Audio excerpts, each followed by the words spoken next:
और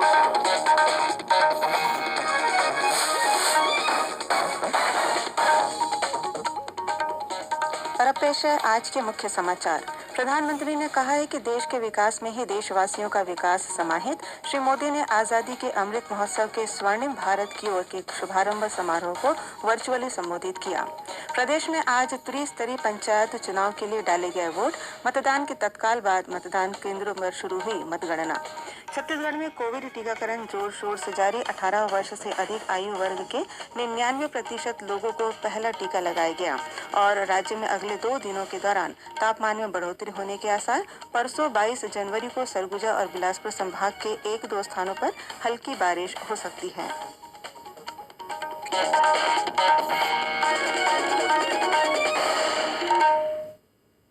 अब समाचार विस्तार से।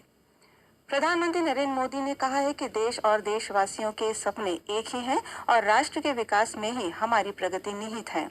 प्रधानमंत्री ने आज वीडियो कॉन्फ्रेंसिंग के माध्यम से राष्ट्रीय स्तर पर आजादी के अमृत महोत्सव से स्वर्णिम भारत की ओर कार्यक्रम को संबोधित करते हुए कहा कि यही भावना और समझ नए भारत के लोगों की सबसे बड़ी ताकत बनती जा रही है। हमारी निजी और राष्ट्रीय सफलताएं अलग अलग नहीं है। राष्ट्र की प्रगति में ही हमारी प्रगति है। हमसे ही राष्ट्र का अस्तित्व है और राष्ट्र से ही हमारा अस्तित्व है। ये भाव, ये बोध नए भारत के निर्माण में हम भारतवासियों की सबसे बड़ी ताकत बन रहा है। आज देश जो कुछ कर रहा है उसमें सबका प्रयास शामिल है। सबका साथ, सबका विकास, सबका विश्वास, आज एक और बात, सबका प्रयास, ये सब देश का मूल मंत्र बन रहा है। प्रधानमंत्री ने ब्रह्म कुमारी संस्था द्वारा आजादी का अमृत महोत्सव के प्रति समर्पित साल भर चलने वाले कार्यक्रमों का शुभारंभ किया। प्रदेश में त्रिस्तरीय पंचायत चुनाव के लिए आज वोट डाले गए। इन चुनावों के लिए सुबह 7 बजे से दोपहर 3 बजे तक मतदान हुआ। मतदान को लेकर बुजुर्गों, महिलाओं और युवाओं में काफी उत्साह दिखा गया। मतदान के तत्काल बाद मतदान केंद्रों पर ही मतगणना शुरू हो गई। जानकारी के अनुसार कोरिया जिले में सबसे अधिक 87.30% मतदान हुआ। वहीं सबसे कम बीजापुर जिले में करीब 40% वोट पड़े। मतदान के लिए कुल 1066 मतदान केंद्र बनाए गए थे। इस बार कुल 1288 उम्मीदवार चुनाव मैदान में हैं। इनमें पंच के 330 पदों के लिए 733, सरपंच के 152 पदों के लिए 455, जनपद सदस्य के 27 पदों के 88 और जिला पंचायत सदस्य के 3 पदों के लिए 12 प्रत्याशी अपनी किस्मत आजमा रहे हैं। इससे पहले राज्य निर्वाचन आयुक्त डॉ ठाकुर राम सिंह ने आज रायपुर जिले के आरंग विकासखंड के ग्राम पंचायत गुल्लू और बनरसी में मतदान केंद्रों में पहुंचकर मतदान प्रक्रिया का निरीक्षण किया। इस बीच महासमुंद जिले के सरायपाली जनपद क्षेत्र के ग्राम पंचायत बटकी में होने वाले उपचुनाव को हाईकोर्ट के आदेश के बाद स्थगित कर दिया गया।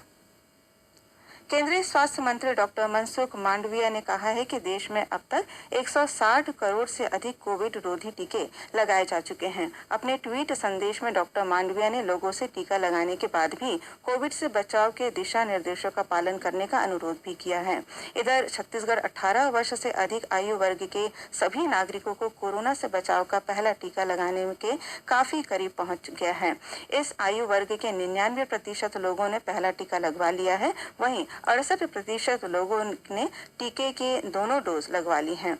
प्रदेश में 15 से 18 आयु समूह के 55% से अधिक किशोरों को कोरोना रोधी टीके की पहली डोज दी जा चुकी है। साथ ही 1,47,000 से अधिक स्वास्थ्य कर्मियों और फ्रंटलाइन वर्कर्स को प्रिकॉशन डोज भी लगाया जा चुका है। प्रदेश में कल कोरोना संक्रमण के 5,625 नए मामले सामने आए। इनमें रायपुर जिले में सबसे अधिक 1,547 मरीज मिले हैं। इस समय प्रदेश भर में 32,000 से अधिक मरीजों का विभिन्न अस्पतालों या होम आइसोलेशन में इलाज चल रहा है। वहीं कोरोना संक्रमण से कल प्रदेश में 9 लोगों की मृत्यु हुई। राज्य में औसत पॉजिटिविटी दर 10% से अधिक चल रही है। कल राज्य में 54,000 से अधिक नमूनों की कोरोना जाँच की गई। उधर कोरिया जिले में कोरोना के बढ़ते संक्रमण को देखते हुए कलेक्टर कुलदीप शर्मा ने जिले के राजकीय, निजी विश्वविद्यालय और शासकीय तथा अशासकीय महाविद्यालयों में कक्षाओं का संचालन ऑनलाइन पद्धति से करने को कहा है। साथ ही शैक्षिक और अशैक्षिक अमले की रोस्टर पद्धति से 1/3 उपस्थिति के निर्देश दिए हैं। वहीं दुर्ग जिले में भिलाई इस्पात संयंत्र के जन स्वास्थ्य विभाग द्वारा कोरोना संक्रमण से बचाव और सावधानी के लिए जागरूकता रथ को हरी झंडी दिखाकर रवाना किया गया। परीक्षा पे चर्चा का 5वां संस्करण फरवरी में आयोजित किया जाएगा। कार्यक्रम के लिए पंजीकरण की आज अंतिम तिथि है। परीक्षा पे चर्चा प्रतियोगिता पिछले वर्ष 28 दिसंबर से MyGov पोर्टल पर शुरू की गई थी। प्रधानमंत्री नरेंद्र मोदी ने मन की बात कार्यक्रम में इस प्रतियोगिता में बढ़ चढ़कर हिस्सा लेने का आग्रह किया था। प्रादेशिक समाचार आप आकाशवाणी रायपुर से सुन रहे हैं। छत्तीसगढ़ की खबरों से है आपका वास्ता और खबरों की विश्वसनीयता से है हमारा वास्ता। आकाशवाणी समाचार रायपुर के प्रादेशिक समाचार बुलेटिन के साथ ही हमारे समसामयिक कार्यक्रम आप रेडियो के अलावा अपने मोबाइल पर भी सुन सकते हैं। आकाशवाणी समाचार फेसबुक, ट्विटर और यूट्यूब पर भी उपलब्ध है। हमारा Facebook page Chhattisgarh news on AIR, Twitter handle CGAIR news और हमारा यूट्यूब चैनल है छत्तीसगढ़ AIR न्यूज। तो अब रेडियो के साथ ही आपके मोबाइल के जरिए भी हम पहुंच रहे हैं आप तक। छत्तीसगढ़ की हर खबर के लिए सुनते रहिए आकाशवाणी समाचार। और अब आगे बढ़ते हैं बाकी के समाचारों की ओर। सीमा सुरक्षा बल BSF छत्तीसगढ़ के कांकेर जिले में माओवाद प्रभावित इलाकों में न सिर्फ माओवादियों से लोहा ले रहा है बल्कि अंदरूनी इलाकों में कैंप स्थापित कर स्थानीय ग्रामीणों का भरोसा जीतने और उनके दिल में सुरक्षा की भावना जगाने में भी कामयाब हुआ है। यह जानकारी सीमा सुरक्षा बल के प्रभारी महानिरीक्षक समेंदर सिंह डबास ने आज भिलाई में आयोजित एक पत्रकार वार्ता में दी। उन्होंने बताया कि BSF की कांकेर जिले में तैनाती के बाद अब तक 100 से अधिक हार्डकोर माओवादी आत्मसमर्पण कर चुके हैं। वहीं BSF के जवानों के साथ मुठभेड़ में 9 माओवादी अब तक मारे गए हैं। सीमा सुरक्षा बल द्वारा 1000 से अधिक माओवादियों को गिरफ्तार कर 500 से अधिक IED को भी बरामद किया गया है। दंतेवाड़ा और सुकमा जिले की सीमा पर हुई मुठभेड़ में एक महिला माओवादी मारी गई है। मिली जानकारी के अनुसार सुकमा जिले के मारजूम इलाके में DRG, STF और CRPF का संयुक्त दल तलाशी अभियान पर निकला था। इस दौरान माओवादियों ने अचानक सुरक्षा बलों पर हमला कर दिया। जवाबी कार्रवाई में एक महिला माओवादी मारी गई। वहीं इसी जिले के कुरीकुंडम इलाके में सुरक्षा बलों ने माओवादियों के अस्थायी कैंप से 3 नग भरमार बंदूक और एक IED सहित बड़ी मात्रा में माओवादी सामग्री बरामद की है। जिले के पुलिस अधीक्षक सुनील शर्मा ने बताया कि CRPF और DRG की संयुक्त टीम ने यह कार्रवाई की है। मानदेय में प्रति सुनवाई 1250 रुपए की बढ़ोतरी की गई है। अब उन्हें हर सुनवाई पर 2250 रुपए मानदेय मिलेगा। लोकपालों के लिए मानदेय की अधिकतम सीमा 45,000 रुपए प्रति माह निर्धारित की गई है। बढ़ा हुआ मानदेय 23 दिसंबर 2021 से प्रभावशील हो गया है। इस संबंध में राज्य मनरेगा आयुक्त मोहम्मद कैसर अब्दुल हक ने सभी जिला कलेक्टरों को परिपत्र जारी कर आवश्यक कार्रवाई करने के निर्देश दिए हैं। किसान कल्याण समिति की मांगों पर विचार करने के लिए फिर से बैठक आयोजित की जाएगी। गौरतलब है कि आवास और पर्यावरण मंत्री मोहम्मद अकबर के निवास कार्यालय में नवा रायपुर अटल नगर में आंदोलनरत किसानों के संबंध में बैठक आयोजित की गई थी, जिसमें किसान कल्याण समिति के पदाधिकारी उपस्थित नहीं हुए। इसके बाद किसान कल्याण समिति से चर्चा कर फिर से बैठक के लिए तिथि निर्धारित की जाएगी। मुख्यमंत्री भूपेश बघेल ने कहा है कि कनिष्क अधिवक्ताओं को न्यायालयीन कामकाज का प्रशिक्षण देने के लिए कार्य योजना तैयार की जाएगी।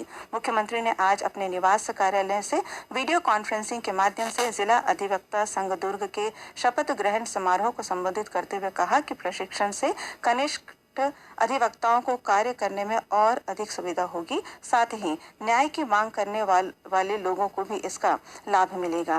मुख्यमंत्री ने इस अवसर पर अधिवक्ता संघ दुर्ग के कक्ष में आदर्श बैठक व्यवस्था और लाइब्रेरी के आधुनिकीकरण के लिए मंजूरी दी। और अब पेश है मौसम का हाल। प्रदेश में हवा की दिशा बदलने से न्यूनतम और अधिकतम तापमान में वृद्धि हो सकती है। मौसम विभाग से मिली जानकारी के अनुसार प्रदेश के उत्तरी भाग में उत्तर पूर्व और दक्षिणी भाग में दक्षिण पश्चिम से हवाएं आ रही हैं। इसके असर से कल से 23 जनवरी तक न्यूनतम और अधिकतम तापमान में वृद्धि होने के आसार हैं। वहीं 22 जनवरी को सरगुजा और बिलासपुर संभाग के जिलों में 1-2 स्थानों पर हल्की बारिश होने की संभावना है। वहीं 1-2 स्थानों पर गरज चमक के साथ आकाशीय बिजली गिरने की भी चेतावनी दी गई है। 23 जनवरी को सरगुजा, बिलासपुर, रायपुर और दुर्ग संभाग के 1-2 स्थानों पर हल्की से मध्यम बारिश तथा गरज चमक के साथ ओलावृष्टि हो सकती है। वहीं 24 जनवरी को सरगुजा और बस्तर संभाग तथा उससे लगे जिलों में हल्की बारिश होने की संभावना है। अब कुछ अन्य खबरें संक्षिप्त में।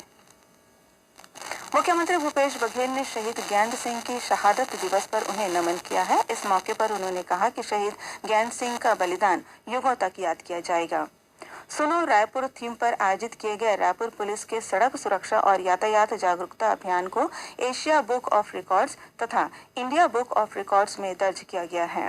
जांजगीर चांपा जिले में बलौदा क्षेत्र के कोरबी गांव में एक युवक की मौत के बाद ग्रामीणों ने सड़क पर चक्का जाम कर दिया। प्रशासन द्वारा मृतक के परिजनों को 25,000 रुपए की आर्थिक सहायता राशि की घोषणा करने के बाद ग्रामीणों ने चक्का जाम समाप्त किया। रायपुर रेलवे स्टेशन पर आज डायरेक्टर रेवेन्यू इंटेलिजेंस की टीम ने एक युवक को 3 किलो 33 ग्राम सोने के बिस्किट के साथ गिरफ्तार किया है। जब्त सोने की कीमत 1 करोड़ 65 लाख रुपए के आसपास बताई जाती है।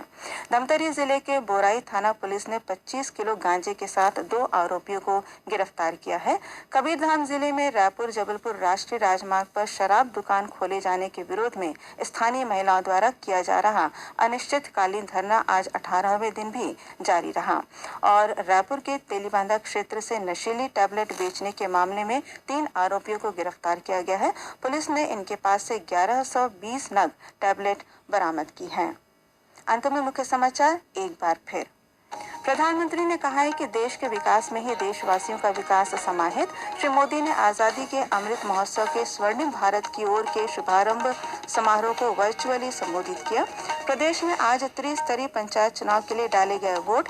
मतदान के तत्काल बाद मतदान केंद्रों पर शुरू हुई मतगणना।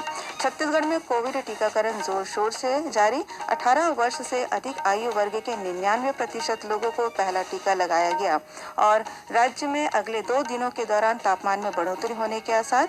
परसों 22 जनवरी को सरगुजा और बिलासपुर संभाग के 1-2 स्थानों पर हल्की बारिश हो सकती है। इसी के साथ प्रादेशिक समाचार बुलेटिन समाप्त हुआ। नमस्कार।